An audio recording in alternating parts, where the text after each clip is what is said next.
Okay, let's get started. We are here to talk today about politics and the fact that we live in a hellscape of which one of the casualties is good politics disads. So we're going to leave this elective no longer losing to politics because they will simply be untenable positions. So I want to start with some historical trends that have contributed to the decline in quality in politics disads in recent years. I've written this election. Oh, are you Connor? Yes. Excellent. Hello.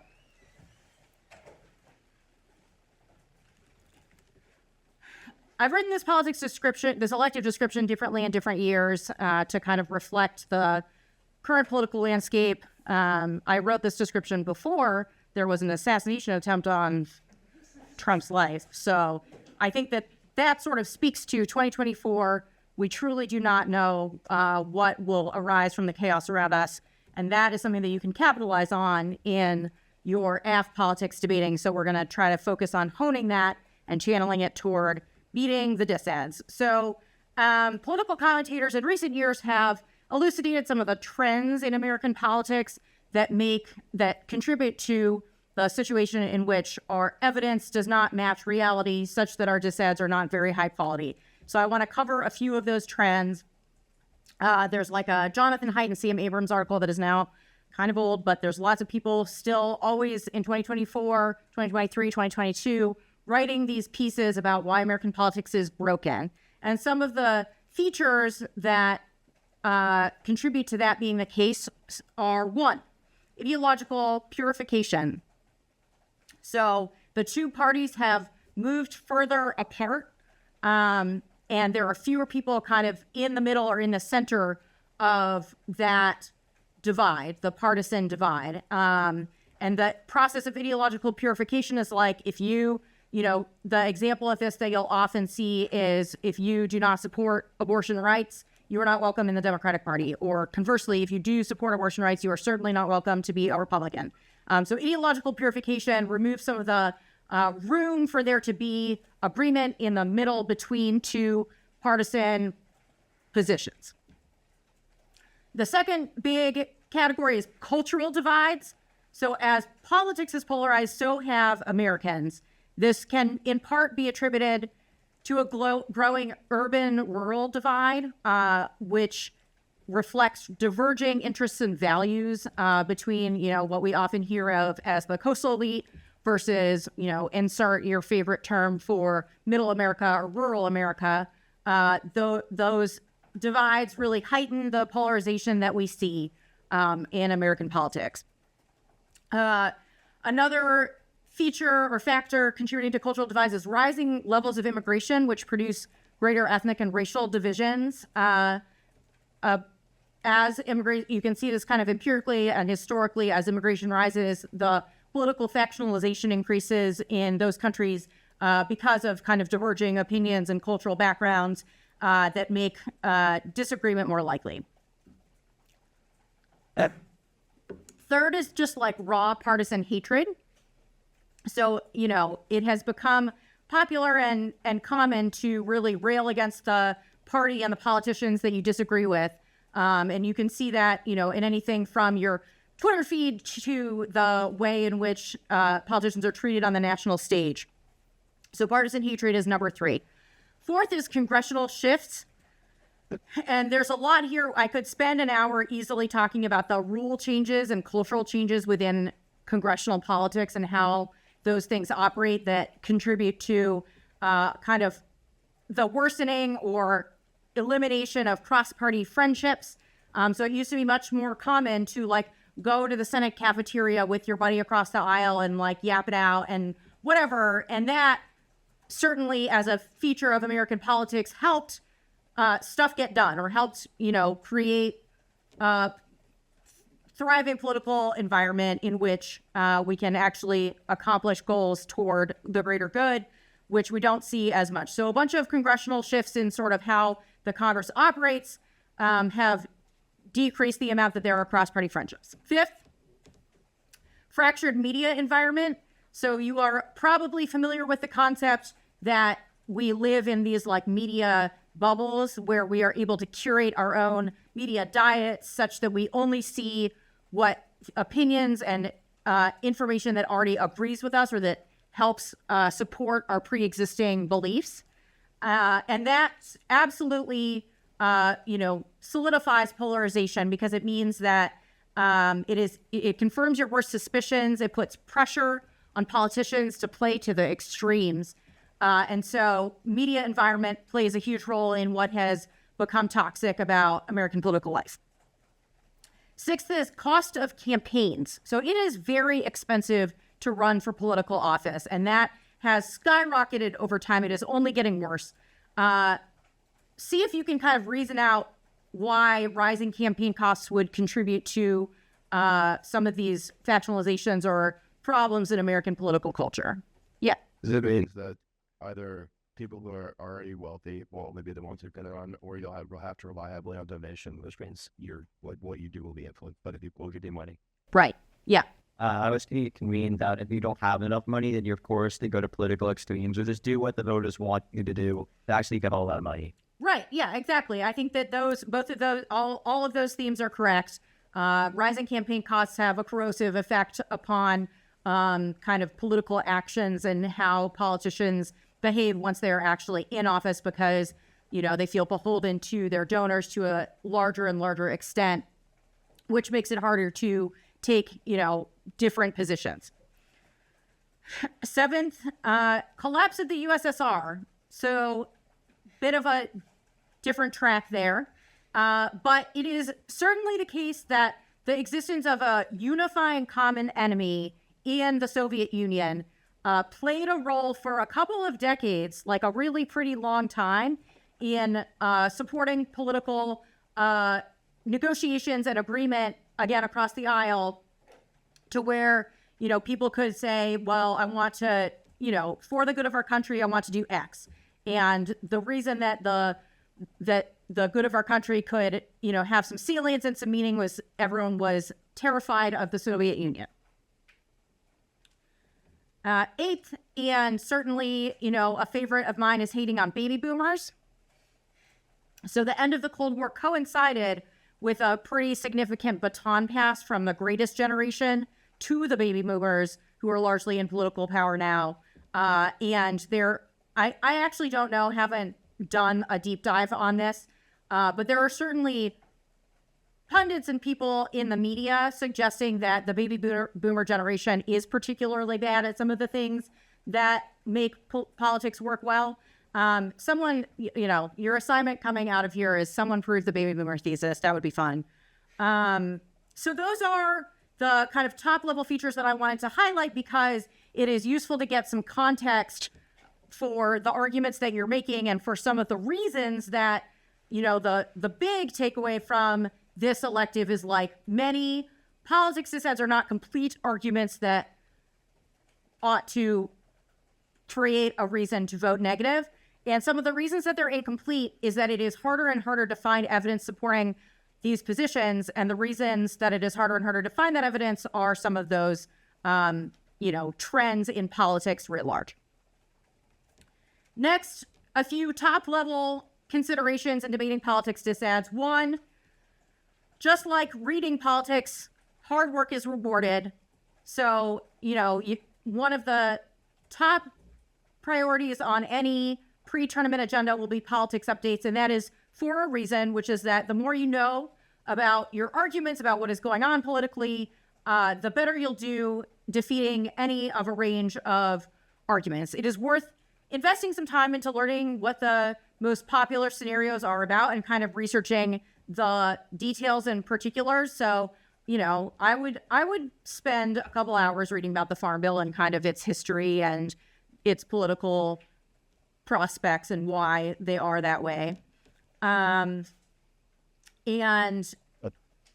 all of that stuff, just plays into a more informed debater that can readily use some of the basic problems with disads to defeat them.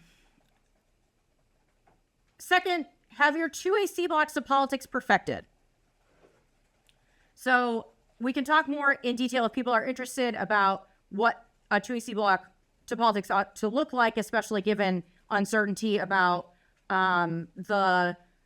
which scenario might be read, but your blocks, broadly speaking, should be efficient, maximally efficient. They should make arguments at every level of the disad and create as much pressure as possible on the block. The reason that the neg loves, one of the reasons that the negative loves politics is that it is, relatively susceptible or easy to kind of bring down the hammer, open up the floodgates, and kind of just like read a million cards on every 2AC argument. You want to make the bar or the threshold for them doing that pretty high by making a lot of diverse arguments that cover every level of the disad.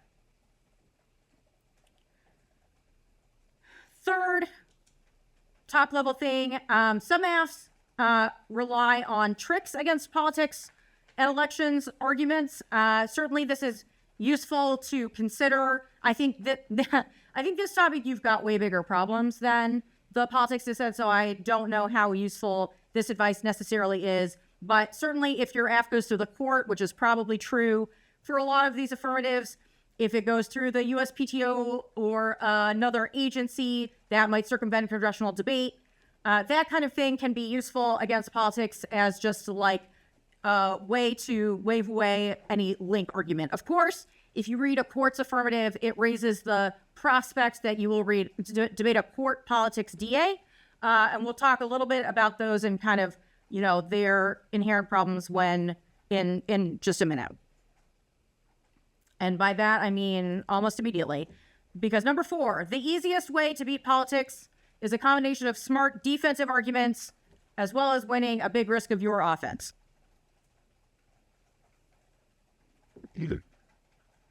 So what do I mean by smart defensive arguments? Some of this is going to come out when we talk about cross-X and the 2AC.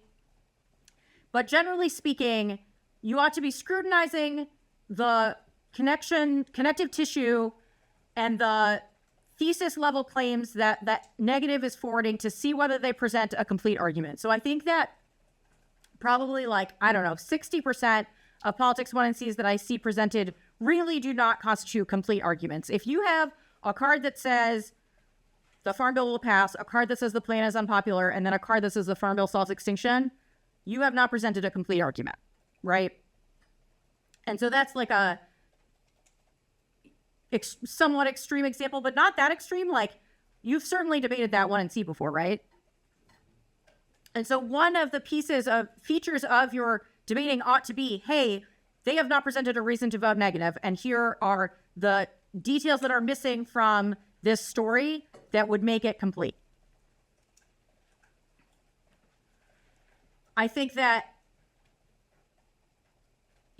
random, pretty off the top of my head example of an argument that would be useful against the elections DA would be, there is mass uncertainty about whether Biden is even the nominee. The idea that the plan could make a difference is laughable. So again, broader theme, use the chaos to your advantage, bring it into your debating. An agenda DA is susceptible to some of the same problems because Congress has, we have a couple of months left until the election. There is not a lot of congressional, actual scheduled debate time, let alone voting time in the calendar between now and the election. And everyone is pretty focused on that rather significant event, right? So it makes the idea or the notion that we are going to pass a big ticket item before then spurious. And it means that the kind of factors that play into whether that big ticket item will pass are unrelated to the plan.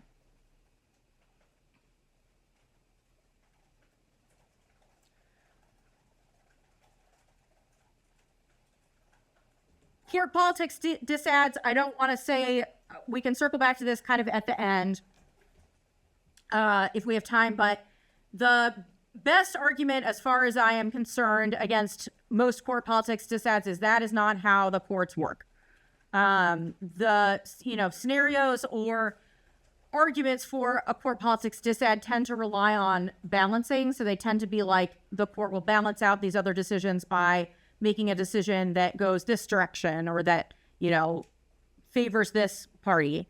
And that is not how the courts work, is, what I'm kind of tagging the idea that judges make decisions in cases, largely substantively. They must decide on the merits of the case and the evidence presented before them, not abstract, ideological balancing tests. It is also, and maybe this is actually the better version of this argument at this moment, the case that there are 6 conservatives on the court, right? And that on the Supreme Court, and that certainly influences the degree to which any decision or set of decisions can really, go a certain direction or be in favor of a liberal position, because there's structural ideological reasons that the court decides certain ways.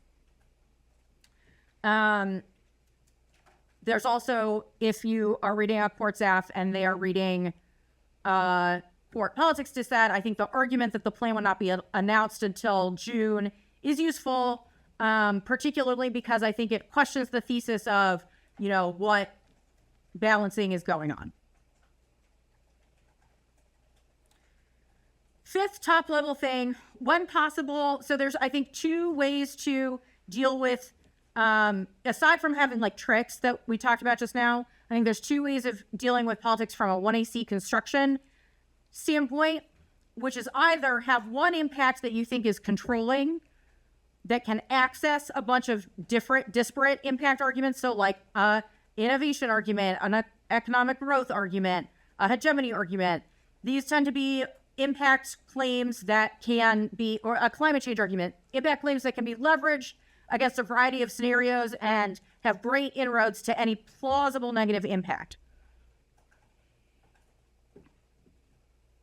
This is particularly valuable because politics internal link stories are often terrible and wildly overblown, and having a big advantage allows you to access, control, and outweigh the terminal impacts to the DA. The second, angle from a 1AC construction standpoint would be reading a critical affirmative that can criticize the logic of the disad. Either at the impact level, because you can criticize the neoliberal structures of their free trade impact or whatever, or the logic of decision making that says we ought to prioritize political considerations in our decision making. Yeah. Wait, so what kind of critical affirmative would a 19 read politics against? Oh, any of them, really. Like, I think this discussion is largely content neutral because it's like it is a common instinct against critical affirmatives to say process, counterplan, and politics, right? Because you're like, well, I don't want to engage with any of that stuff. I am largely here referring to a critical F with a plan, if that makes a difference. You would not be reading a politics as probably against an F without a plan. That would not make a ton of sense usually. Good question. So critical affirmatives have that debate politics have the option to criticize the DA. 6th top level consideration, straight turn politics. Think about straight turning politics in the following scenarios. 1, you have no solvency deficit to the counterplan to which politics does not benefit. So they have their process, counterplan, and politics. You have no solvency deficit to the process, counterplan. Impact turning politics gets you offense back in the door. Second scenario, you know that the negative does not want to go for politics because they, are signaling it all over the place that this is like not our thing. We don't know. We just threw it in the 1C. Or perhaps, and, maybe more common is like the other strategy that they have is just better. It's like their other strategy is a critique and they are doing really well on that critique. They probably don't want to go for politics, so I'm going to straight turn it. I have a question. Yeah. The criticizing with KF. Mm-hmm. Like, how would you do that? Would you be like, here's K of the dissent and lay out like the defense? I think, so I think there's a couple of ways to approach this, but generally speaking, I would make a couple of, substantive defensive arguments. And then I would say the logic of this dissad is problematic in either links to our broader 1AC critiques, or here is a, sort of new critique about this disad, whether, again, at the level of we should not be making decisions based on political considerations or that highly emphasize political fallout, and or here's a critique of their impact. Okay. And otherwise, so the 2AC would lay that out, and those would be the offensive arguments in the 2AC instead of like, here's our link here and here's your Yeah. Is it more strategic to straight turn the politics decide in 2AC? Well, 1AR. I think that is not to say that you can never do it in the 2AC. There are certainly, I can imagine a situation in which the 2AC might want to do that, but it's far more common that the 2AC sets up a bunch of possible angles and then the 1AR consolidates. what would be those scenarios where it'd be more strategic to do it in twice? I think it would have to be the case that you truly cannot even pretend to answer the counter plan. Yeah. I think it would have to be that. Good question. Okay, 7th top level thought. Scouting is your friend. Scout at tournaments to find out what politics dissents people are reading. Most of them you will not need more than a couple of cards to answer. But knowledge is power. Use it to your advantage. Next section, answering politics starts with a good cross-examination of the 1NC. And there's a few kind of ways to go about this, or like pieces that you can scrutinize and cross-ex. First, I would compare the uniqueness argument and evidence to the link argument. So some of the better justifications or explanations for why a farm bill is on track to passage right now is that Congress wants to get stuff done and look good in the election, in their races. The link argument simply cannot be about that, right? It's either about political capital, or it's about bipartisanship, or it's about something that is plausibly affected by the plan. However, the reasons for the uniqueness claim cannot be affected by the plan, right? Nothing about the plan changes the motivations that Congress people have to get out a big ticket accomplishment before November. Yeah? Makes sense? So start by scrutinizing those claims, comparing them to each other, and then asking questions that get at the contradiction or the tension.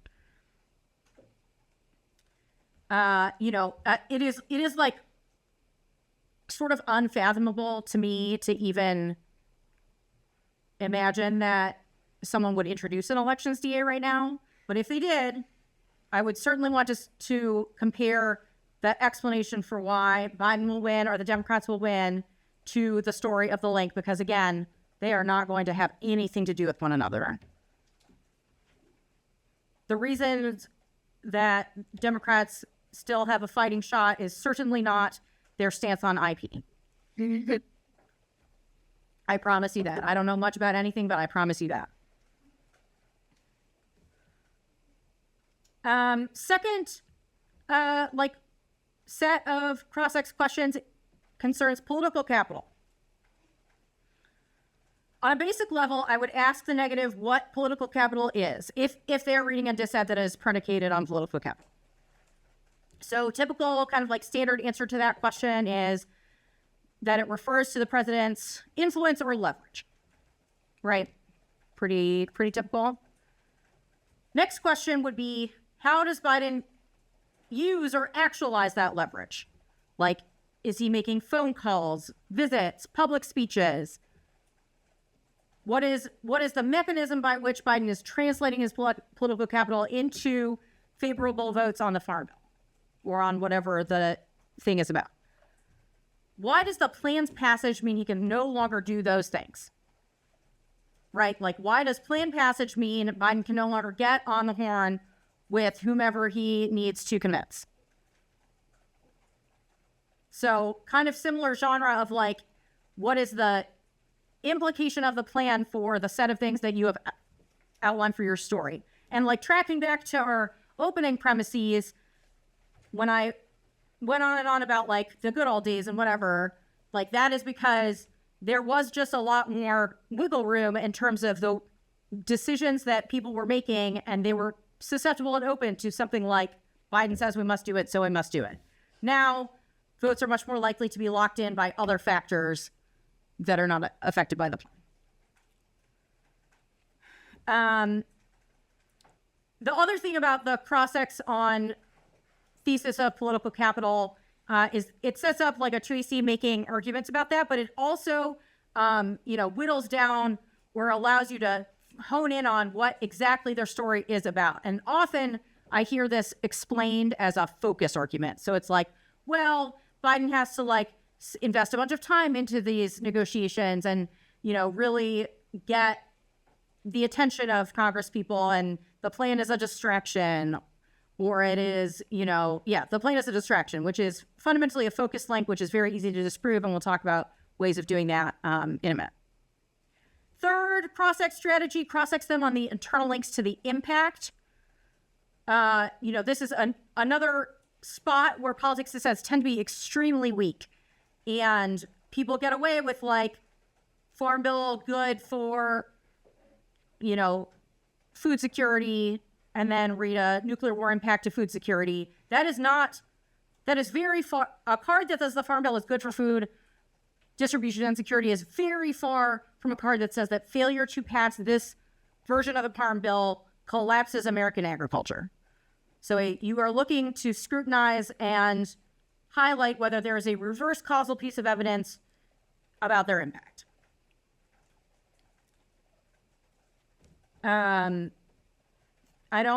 This is bullet pointed, not numbered, so I don't know what number I'm on, but author indicts. So make fun of the authors of their politics. It says they're often unqualified. The best I ever saw this done was a college debate back in forever ago, when I believe it was the uniqueness card read by the negative. And this was like an Elam debate at a major. It was like a pretty big deal. Was written by Senior Crunchy at LiveJournal. So that obviously is hilarious on its own, and the joke makes itself. But beyond just saying your author is Senior Crunchy at LiveJournal, the debater was just like, "Are you Senior Crunchy? Is this your blog? You can just tell us." And it was very funny. Elections disads, kind of cross-ex strategies, candidates matter, and that is a line of discussion or a thread that you can draw out and cross-ex. The biggest weakness, though, sort of very obviously, is whether the plan is significant enough to swing the election one way or another. You want to kind of cross-ex people about what demographic is invested in the plan in this particular way, such that it could influence their voting decision.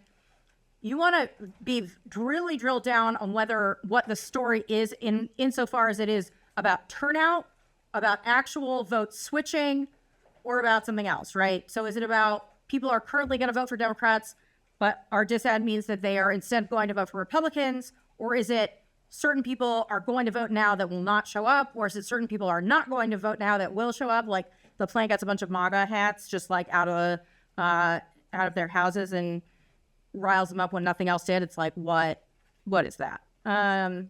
So anyway, drill down on those things and then make arguments about those things in your speech. And then last, obvious problem that we sort of highlighted earlier is just, 24-hour news cycle in which utter chaos reigns. We have no idea what's going to happen. There's no convention yet.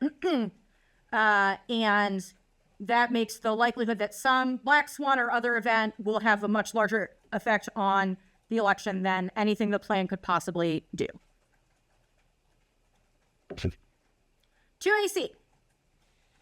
So I already said the first thing, make arguments at every level of the disad. The way that a experienced politics debater gets people to vote on politics in part is hey, the Tracy has dropped this.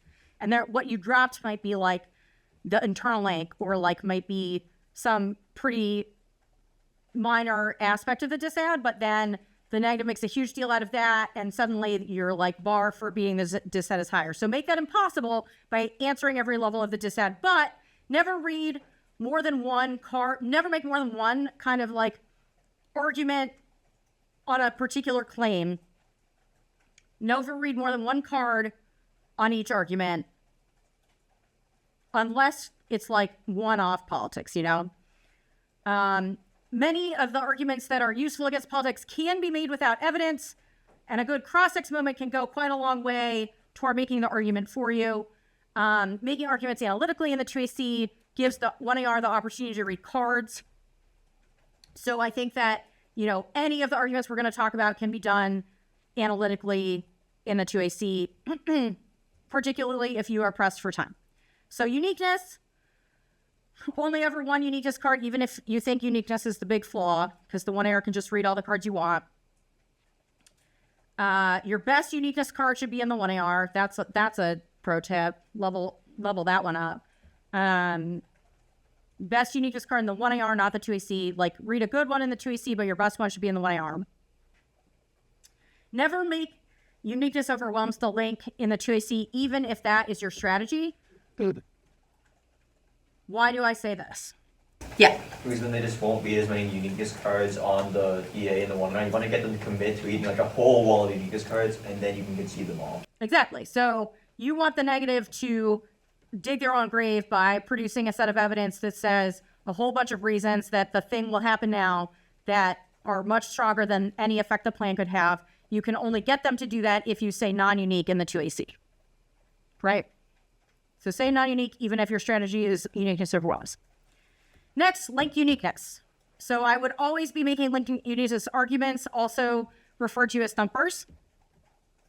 The reason link uniqueness is useful is sort of manyfold. It's pretty easy to research. It is pretty hard for the negative to get out of. Their links often lack uniqueness.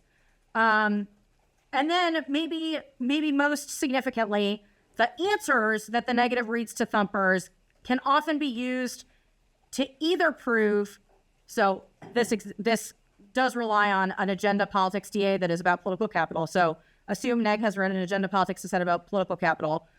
The answers to thumpers can be used to prove either winners win or political capital isn't key. The reason I say that is that the answers that the negative has to make to a link uniqueness argument will often include, either, well, this issue was a problem, cost political capital, but he still has enough for the farm bill, which is an argument that you can use to prove that political capital can be regenerated, demonstrating the thesis of winners win, or it disproves the thesis of the trade-off.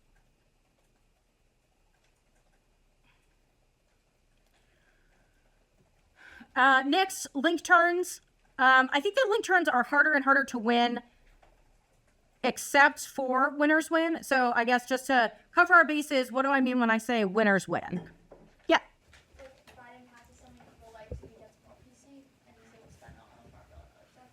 Yes, with the exception of I don't think it has to be something people like. So Biden passes something, Biden accomplishes a thing that generates more political capital is the thesis of winners win. Absolutely. So winners win, I think, is the best link turn argument because it does not require anything specific to the app. It is also genuinely offensive, whereas I think a lot of link turn arguments that people read are just like the plan is popular, which is so far from an offensive link turn that it makes me cringe. So winners win, I think, is the best link turn. If you have link turns specific to the app, they are worth putting out there in the 2AC unless you're impact turning, which we'll talk about in a minute. But the best version, I think, of a plan specific link turn would be about some particular group liking the plan, and then evidence that that group is very powerful and can sway Congress people on other issues. And that is like really hard to find. So I don't know, man. Maybe you just impact turn. Other thought about politics or about link turns is to pay attention to the counterplan and whether politics is or is not a net benefit. And Specifically, that influences your link turn debating because you want to read link turns that the counterplan does not solve. And an unrelated thought here in this genre is that politics is usually a fake net benefit.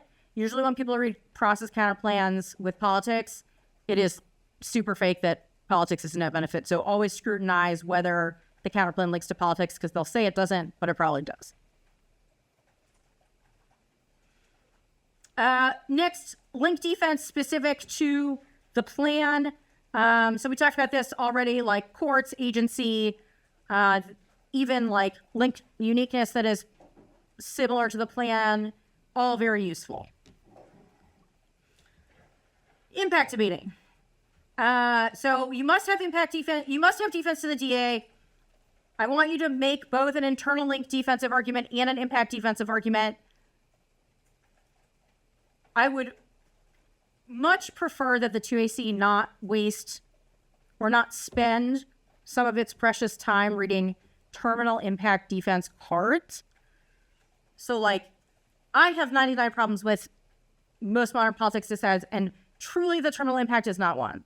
Just like the problem with these dissents is not that economic decline doesn't cause war. It is not that climate change doesn't cause extinction. It isn't that resource wars aren't meaningful. You know, the problem is everything leading up to that. So I think it is a colossal misuse of time to spend a bunch to read an impact defense card in the 2AC. However, because of the thing that we talked about earlier, where the block is like, they dropped it, we should still make an impact defense argument. Yeah. What if your act solves the, well, like, what if you, if there is climate change and you read like climate change impacted the one? Oh, then certainly you should not make that a defensive argument to the impact. You would focus then even more on internal link defense. Okay.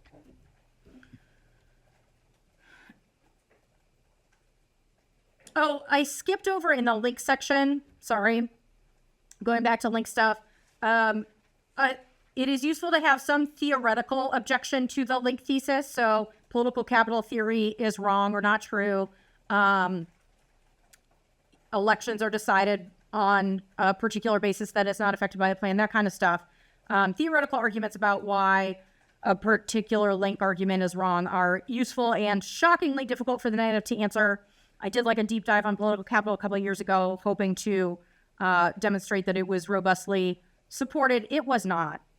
So that is useful too. Okay, back to impact stuff. So a really important piece here is logical internal link related arguments. So the bigger the impact, the worse the internal link. The bill rarely solves the impact. There is rarely a compelling reason that a single piece of legislation has a meaningful, significant effect on whatever the thing is that their impact is about, particularly in a Congress as gridlocked as the one that we live with. So like the Farm Bill, again, might be good for some stuff, but failure to pass it probably does not produce the impacts. Evidence or arguments about the bill being watered down are useful here. So just like process of debate and the mechanics of how we get to a bill's passage also water it down because there's a bunch of compromises that have to be made, which means that the provisions of the bill are insufficient to solve the impact. Obviously, you want to make all of that debating specific and about the dissent itself and its mechanics, but I think that argument is pretty good. Similarly, or in a similar vein, elections. Disads, the impact scenarios are always wildly overblown. They lack reverse causality. They are overhyped media or political spin. Even like, it pains me to some degree to say this, but even on elections DA this year, it's like, we did have 4 years of Trump already. So like, maybe we dial it down on the existential threat rhetoric in that context. Next is impact turn. If you are ready to go on that, always remember that you're impact turning the bill, not the terminal impact. So like the 2AC, you read an econ impact, DDEV is a different elective. This is, just saying the thing you said is good is actually bad. People are often less prepared than you might expect to debate the impacts of their DA. It is, sort of in debate convention, it is very easy for the negative to beat impact turns because they can, one, counterplan out of them, and two, read additional impacts. But I think in practice, especially in kind of the current high school debate environment, that you are likely to get more leverage than you might think out of impact turning, particularly if you don't have a good link turn angle. And I think for AFs on this topic that are like big UBI or big jobs guarantee, I don't think that those are likely to win a link turn. Maybe impact turning is the way you want to go. I sort of alluded to this, but you always want to make the argument that the counterplan links to politics. And the closer the counterplan is to doing the AF, the more likely it is that it links to politics. So the better the solvency argument, the more likely it is to mirror the process of the plan, the more likely it is that the counterplan actually links to politics. And you want to make that argument as a threshold issue. So there's a threshold past which the counterplan triggers the link. The counterplan is clearly over that threshold, not a sliding scale. I would get that out in the 2AC because you know the neg is going to say it's a sliding scale in the block. Final thought about the 2AC. I would write into your blocks a bunch of junk theoretical answers to politics. And I'm going to go through what each of these are. I think these arguments are all terrible. I also think that they take out the disad if they're not answered or if they're answered poorly. And so it is worth your 2AC time because they are all analytic arguments that can be made with no effort. So first and best is intrinsicness. The argument that the disad is not a logical consequence of the plan because a logical policymaker could choose to do the plan and also vote for or pass the bill in question, and would not vote for the plan at the expense of the bill. That a logical policymaker would not simply say, well, I think that this plan is a good idea, but so is this other thing, but I guess I voted for one and not the other. So disad is not intrinsic. A logical policymaker could endorse the plan and still vote for whatever bill or endorse whatever bill. We can come back to this if we end up having time, if people want to talk more about intrinsicness, but it is definitely worth including in the 2AC. Second is bottom of the docket. This is the argument that the plan would not be the first thing on the congressional agenda. It would logically happen after Congress deals with whatever it's currently dealing with, so there isn't any trade-off.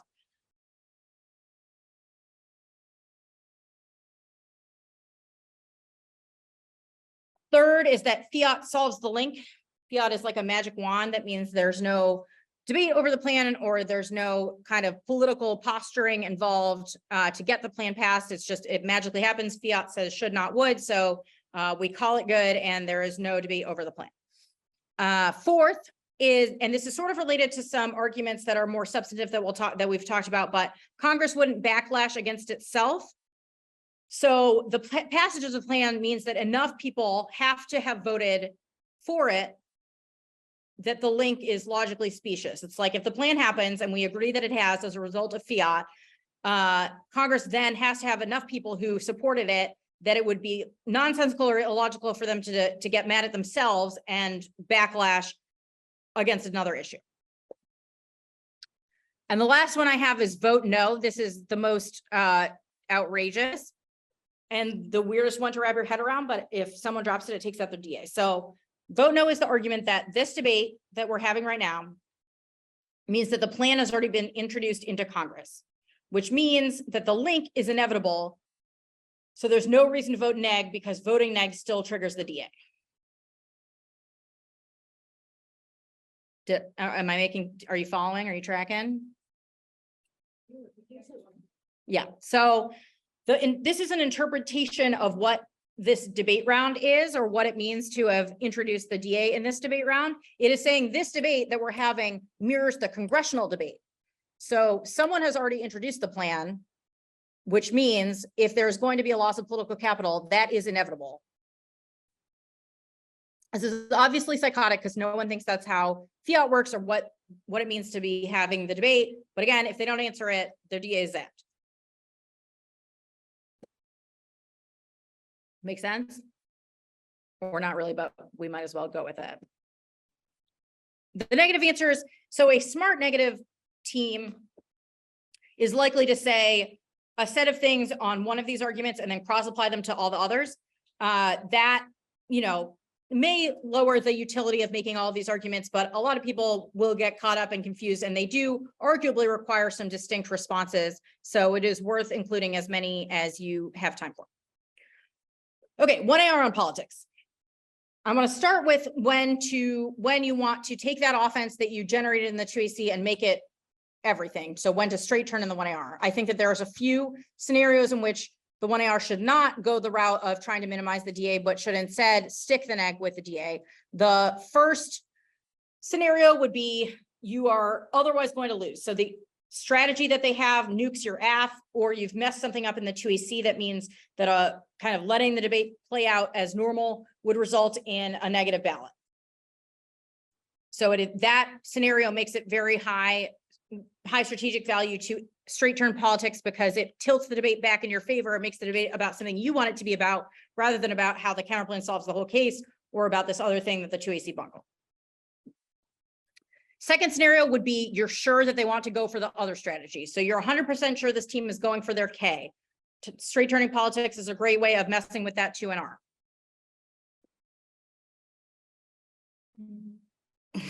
Parker can confirm personal experience. And then the third scenario would be that I would consider straight turning politics in 1AR is if you're really confident in your evidence set. So like either you wrote this AF to beat politics and your straight turn cards are really good. You think the uniqueness is decisively AF, so you think the link turn is better, or you have done your research on the bill and you think it is bad actually, and you are wrong about all of your impact claims. So sometimes you just like have the business, have the goods, and straight turning is to your strategic benefit for that reason. Okay, so that's straight turning. Assuming, regardless of which path you're taking, it is really important to answer turns the case. So again, another way that many high school debates are lost on politics is simply by the 1AR neglecting to answer turns the case. So be sure to answer that argument in the 1AR. And that can sometimes take the form of the link turns the case. Equally dangerous, make sure it's not hidden in the link wall somewhere. Read answers to any new where to read cards. So first, it can be worthwhile to read evidence on new block impacts. And if there are good kind of carded turns the case arguments, I might want a card on that if that is something that the negative has done exceptionally well. In sort of answering these impact overviews that people give to politics, they're like, the dissent outweighs and turns the case. Here's 59 reasons. You want to kind of cut through the noise and get to the meat of where these arguments matter. So like if their turns the case argument is like nuclear war turns the environment, that is nothing. I do not care about that. You can obviously say the case turns the dissent faster than the dissent turns the case because it requires the entire internal link chain of their DA to get to nuclear war, but that environmental destruction will happen as per our internal links. And so that is likely to trigger nuclear war faster than the reverse could be true.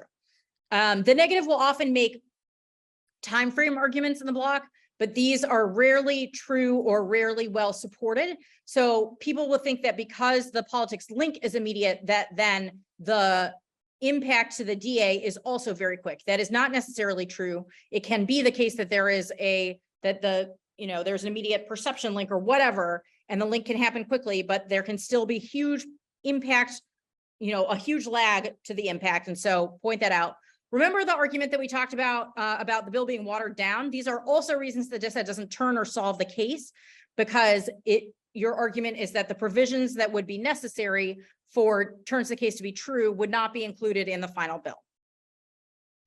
And then last, and this arguably goes back to a claim that I made before, but you should punish the block for new impacts if they were dumb enough to read something easily impact turnable, like proliferation. If that's like an add-on impact in the block, be willing to say prolif is good, like oopsie, now your 2NR has to answer prolif good. Have fun with that.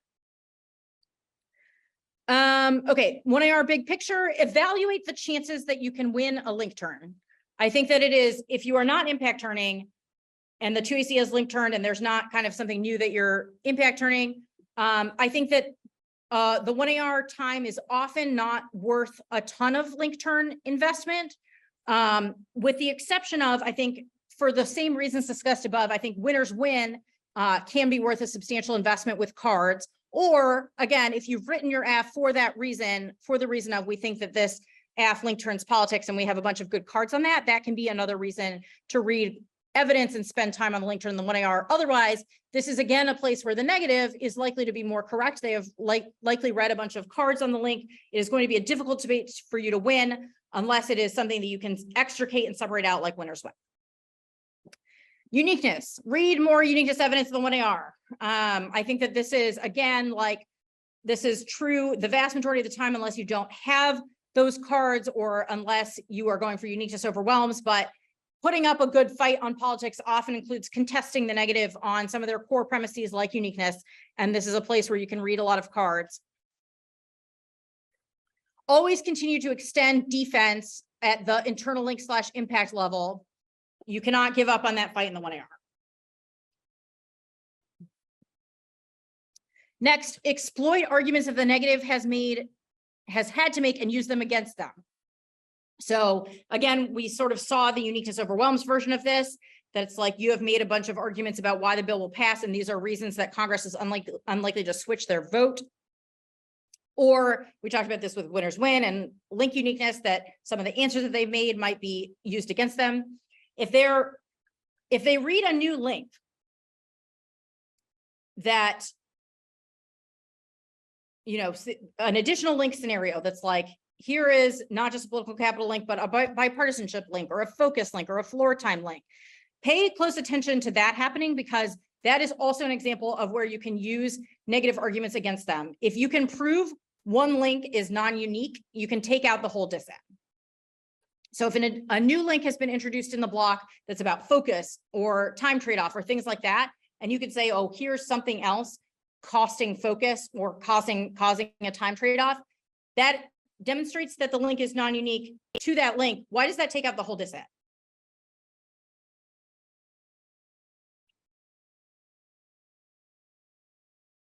So we on the negative have said, first we said the political capital was key to passage and that you trade off with that. And then in the block, we were like, and Biden doesn't have enough time to focus on both. Yeah.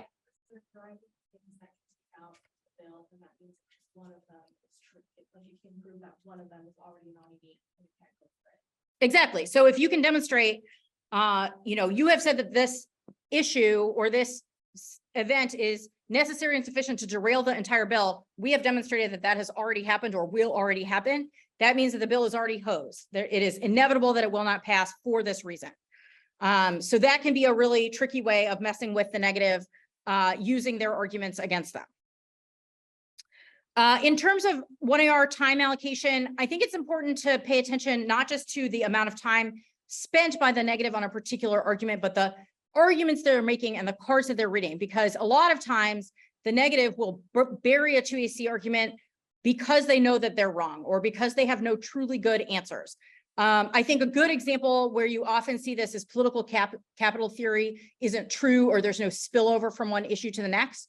So if they've just read a bunch of journalists asserting that political capital is key or that it's true, that is not really an answer to the claim that political capital is irrelevant to political outcomes. Votes are ideological, and your evidence, you know, a good card on these issues will often indict the sweeping claims of people like journalists. And so you can kind of get a leg in the door in terms of beating the DA just on the thesis level.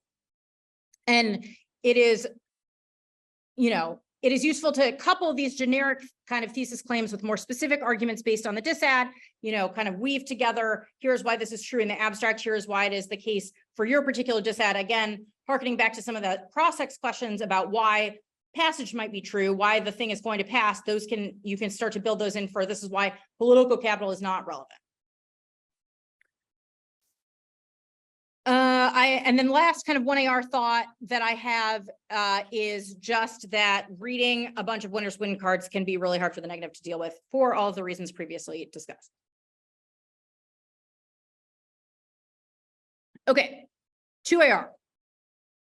The 2AR is really about a few things. It is about exploiting weaknesses and the negative's evidence and capitalizing on flaws with the 2NR execution.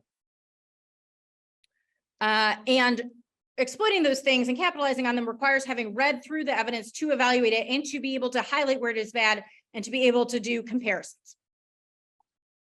The second thing that 2AR is about is emphasizing your best arguments. So when we were making our decisions about the 1AR and what we want to extend there, we did a quality control assessment that said, you know, what is our best argument? What has the neg been weak on answering? And we extended some of those. Now is the time to choose your best one. Third is use cross-ex moments. So again, you saw a really good example of this in the demo debate, in that there was a 1NC cross-ex moment where the negative did not have a particularly good answer to why Republicans would derail their own bill. That was a theme that was kind of extended throughout the debate and then used in the 2AR. And there was some grounding, some backing for, I remember when that happened in 1NC cross-ex, I remember the neg not being super able to answer this question. That gave a lot of people skepticism about the negative's argument in evaluating the debate. So weave those cross-ex moments into the 2AR as much as possible. And then the other thing to make sure to do is deal with negative impact framing arguments. And we already mostly talked about this. So, you know, the time frame argument, the turns case stuff, this is all stuff that you have to deal with, but that can be relatively expedient to dispense with if you have kind of done your job correctly throughout the debate. And you saw, again, a good example of a way that the affirmative dealt with turns case arguments is by kicking the advantage that had the best turns case arguments. So if you are worried about those and you can kick the advantage that might be turned, that can be a expedient way to get rid of an argument you would otherwise be worried about. The last section I have is about answering new politics disads that you haven't heard before. Most of this is largely of a piece with what I have said so far, but you want to start by doing your research. I wrote down research good as the note for this, so good job me. And specifically in doing your research, anything that you think is likely to be a politics DA. So when you're doing kind of app politics before a tournament and you're like, I think that the disad is likely to be about the farm bill because that's the top of the congressional docket, or I think the big disad will be about this new package of tax increases, or I think the disad will be about this like McCarthy thing. Whatever you think is the best politics disad, that should be your first line of response against a disad that isn't that. So for example, if you can demonstrate that the Congress is very tied up in the farm bill, that is all they're doing, that neutralizes their ability to win a disad that is about something that is not the farm bill. So it's not the top of the docket, it is not currently being discussed, or it is being discussed marginally. If anything, our disad would trade off with the farm bill, not with your thing. And so it is worth cutting those cards as you're doing your pre-tournament research to say, here is what is actually dominating Congress's time, not the thing that your disad is about. So you should have cards to read on that take out the disad on the premise that they are wrong about what thing they think is top of the agenda. And then second, in answering these new disads that you haven't seen before, you want to scrutinize their evidence. And all of the kind of tools that we've talked about today should be useful in identifying where their evidence is likeliest to be weak and where you can exploit those things. So for example, the disconnect between unique to send a link, the weakness of an internal link piece of evidence, or their ability to reverse causally solve an impact mismatch, all of that kind of stuff should be at the kind of forefront of your mind as you're dealing with any new politics disads. And the other thoughts that I have about this are it is worth investing time in the kind of your prep time into figuring out the problems with the disad. It may or may not be worth cutting cards on. And that is kind of a game time decision that you have to make based on perhaps how easy it is to find the card that you think you want. Like sometimes things fly off of Google when you first put them in, but sometimes they don't, and it is not worth the time investment to go and find them. You also need to be able, you need to be able to either find the best card that exists on this issue, or like a very good card that can single-handedly win the debate, or you have to be able to cut a few of them so that you can, you know, kind of match up to the negative in the game of stacking up cards. So it is not necessarily to your benefit to try to cut additional cards about a new DA, but it can be if you can quickly find responses. Okay, that is what I've got. Questions?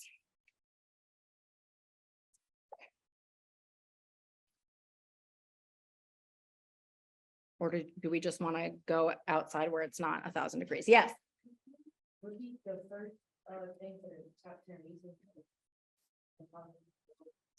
Ideological purification.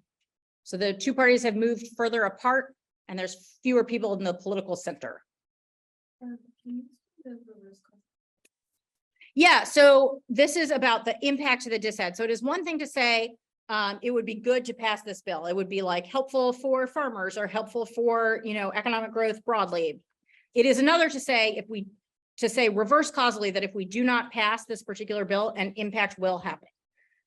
And the difference between those is fairly vast in terms of like, it might be helpful to something, helpful to growth or whatever to pass this bill, but failure to do so does not directly cause a particular impact. And so I think you want to draw out the distinctions between those and to say it is not failure to pass this bill does not trigger an impact, even if it would be good in the other direction to do so. Does that make sense? Yeah. Anything else? Yeah.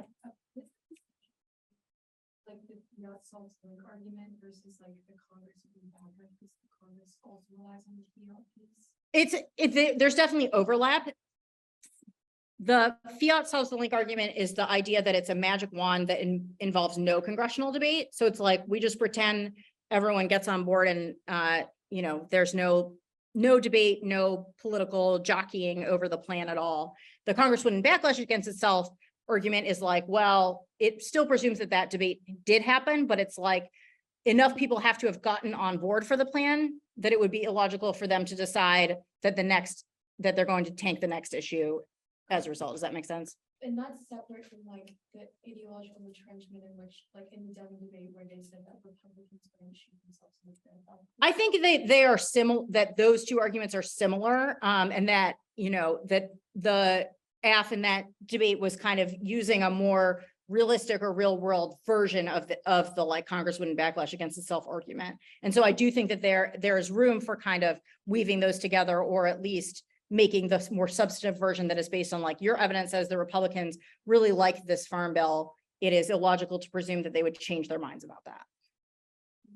Yeah. I feel like when you go to winners win the next asserts their link is true because they can time it. What would a 1 year on explaining the warrant for winners and how that would the link? I would start by saying all of the link cards. So this is a reason to have in the 2AC both winners win and like other link turn, because in answering the other link turn, they're going to read all these cards about the plan being controversial. And you can say the more controversial the plan is, the stronger and more badass it makes Biden look, that fuels and supports our winners win argument. And in terms of like dealing with the negative spin, like you have to, winning winners win requires beating their answers to winners win. It doesn't require beating their answers to the other link turn. Does that make sense? So like all of that other stuff can be true and winners win can still be true, or perhaps is more true. And the, I forget what the end of that thought, but I think that this is also a place where I would really scrutinize their evidence, because they can't just beat winners win by saying, well, we have a link. That is wildly insufficient. They have to read cards. The cards that I have seen to answer winners win are generally not very good. And so I would highlight the deficiencies in their evidence and then read additional cards. Anything else? Can you explain when we were talking about like filtering through the impact of reviews, you talked about the movie award example. Is there any other way to like simply answer their in terms of these arguments other than talking about how like the internal linking and how it would take a long time to get to the end? Yeah, I mean, it depends on the argument, but in general, their turns case arguments require them to win the vast majority of their disad to be true. So I would say this presupposes or raises the question of how big of a risk of the disad there is.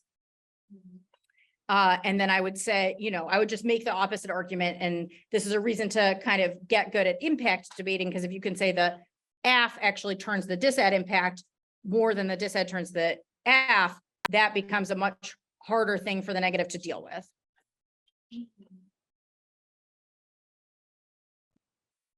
I guess I'm like weighing between which turns what more, is that a matter of like, in terms of like ranking comparison?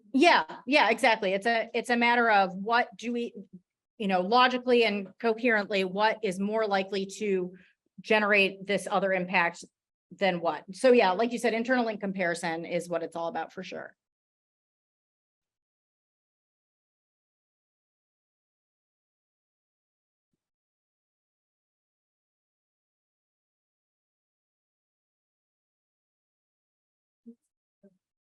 Like, when you said, when we talked about impact trends, and you said that it's not just to impact during the terminal impacts because they can count on it, what is specifically that?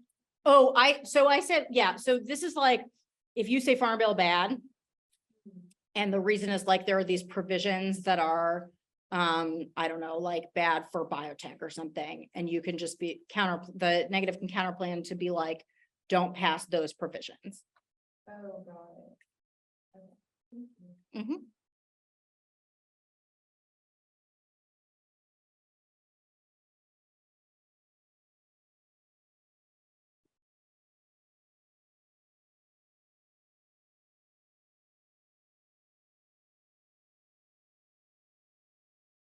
All right, thanks for coming, y'all.